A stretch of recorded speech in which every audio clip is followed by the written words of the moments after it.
Yeah, you doing YouTube? It's Mohammed Gill here. I'm going to be teaching you guys how to drift in Forza Horizon 5. And it's very simple, it's very easy. And I'm going to go through all the steps and show you exactly how to do it. Now, before we begin, I got to talk to you guys about what's going on YouTube. So a lot of guys are teaching you how to drift on YouTube. They're not going into the fundamentals. They're not going to the details on how to actually drift. They're also drifting in third person. They're not drifting in first person cam on the dashboard. That should be a clear sign that you should click off their video. But it's fine. Do what you gotta do. We're at this point now in Forza where we can actually drift. So we're going to the next part of the video real quick. I'm going to show you guys how to drift. Alrighty guys, so the first thing you guys want to do is go to your settings, difficulty, and go to manual with clutch. If you're on automatic, you can't control which gear you're in. If you're in manual, control the gear you're in, but you can't actually clutch kick. So that's not a good idea at all.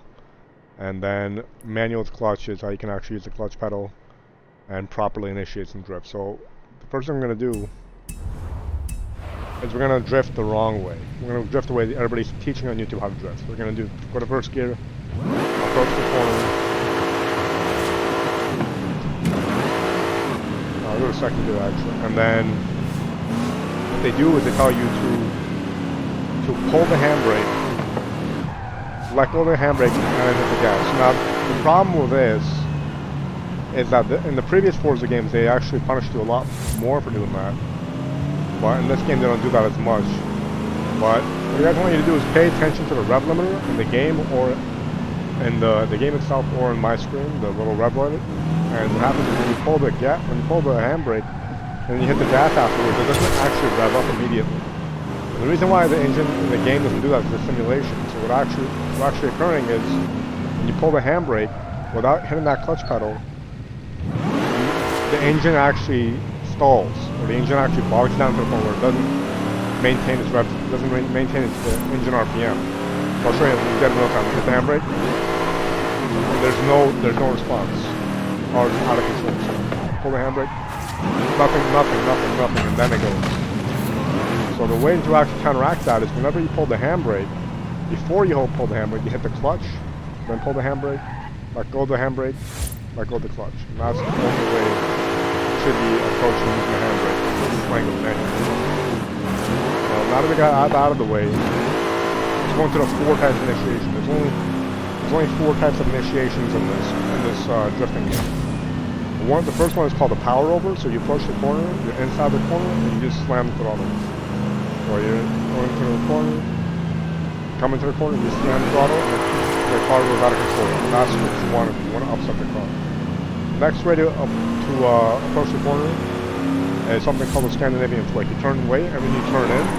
That upsets the car. As you can see, that was pretty hilarious. So what you want to do again, you approach the corner, turn, and then that's how you take care of that situation right there. So it's called a Scandinavian flick, it's called a weight transfer, it's called a lot of different things, but you just turn one way then turn the other way. As simple as it gets. Now we're going to add in the third way to actually initiate upsetting the car, or initiating a drift, which is a clutch kick. So you're inside the corner, you're hitting the gas, hit the clutch, or the gas, and let go of the clutch. That's called a clutch kick. And now we're going to do is the last way to enter a corner, and the way that you probably should not be entering corners with all the time, because it slows down your car. It's a brake. It's called a handbrake. And it slows down your car. So now we're going to go back to what I just talked about earlier, which is we're going to hit the clutch in, pull the handbrake, let go, and then go ahead and do your corner. So that's how you go about doing that right there. So those are the 4 ways to initiate a drift and hit the power over. And that is the entire video. So hopefully you guys enjoyed that. And please do not pull the handbrake without hitting the clutch. The clutch is very important. Please use your clutch. It's there for a reason. They gave you 3 pedals for a reason, so please use them. And that is the entire video. Thank you very much.